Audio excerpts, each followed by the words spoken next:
Here at the Nonprofit Technology Conference in Washington, D.C. Now, technology is sometimes difficult to grab onto, understand, and then use to bring in new constituents. With the launches of iPads, tablets, iPhones, apps, there's just so many opportunities for nonprofits to really step it up and engage more people. Let's hear from some leaders in the industry and how you can engage people on the ground.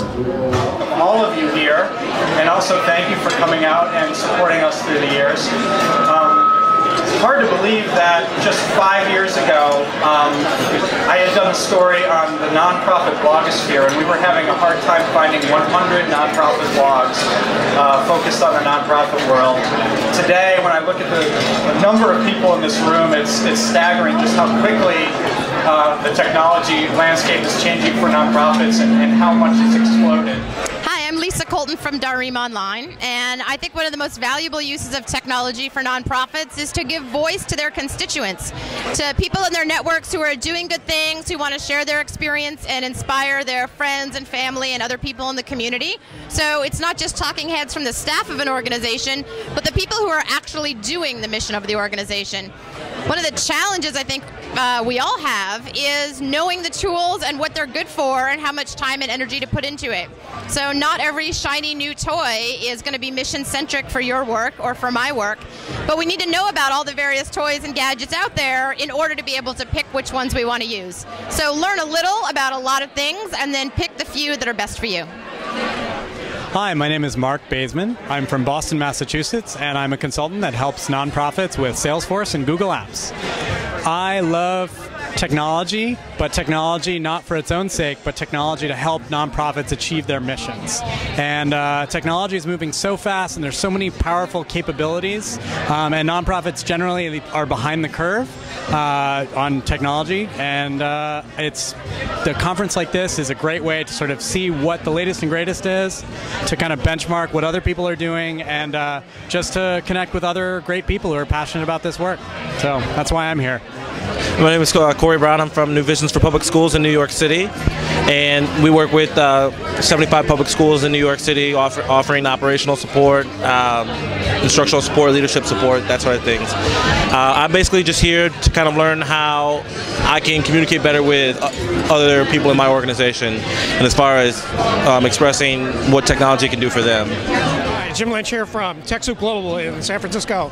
I'm here at NTC to check out everybody who's interested in green IT, the cloud, and virtualization, and all kinds of things to save electricity and stuff like that. So we'd like to find out everybody who's interested in doing that, and to see if we can do it bigger. So that's it.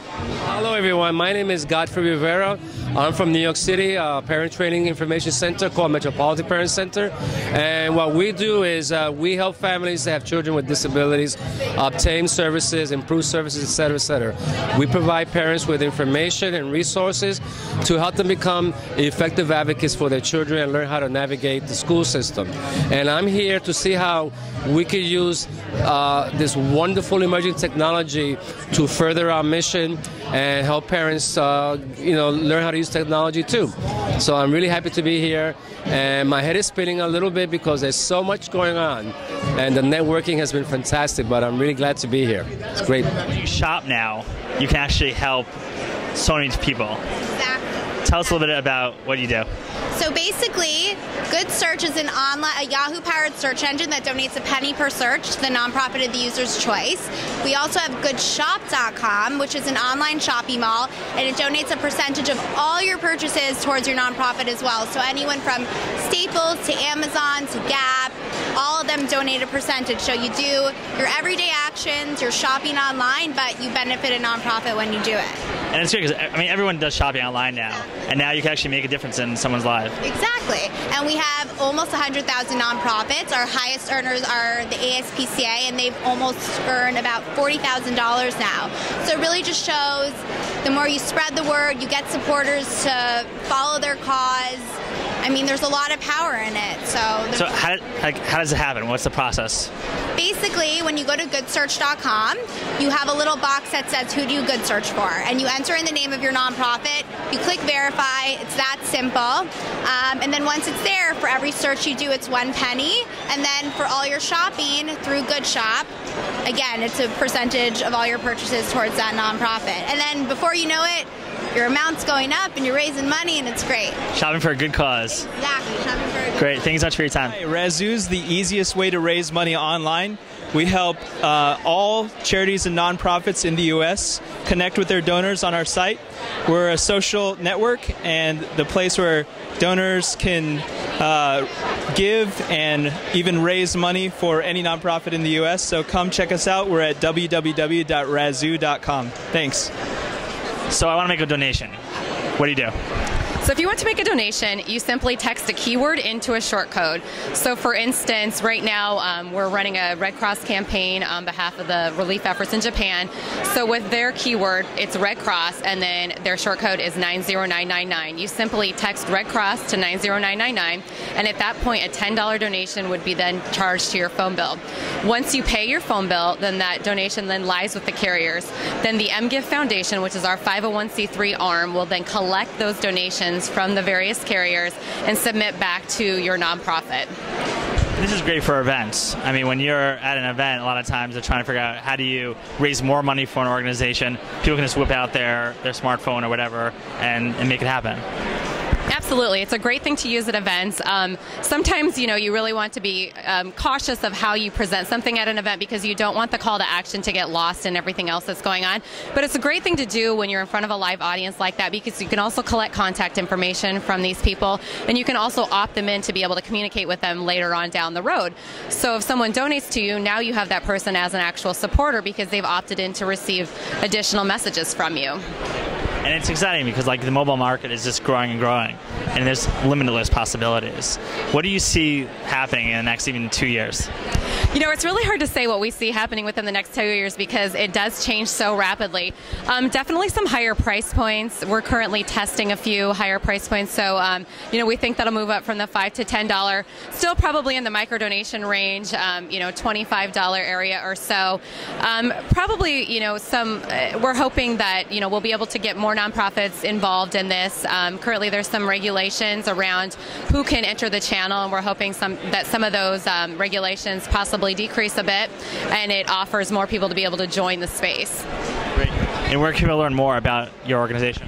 They can go to mgift.com. Okay, thanks so much for your time.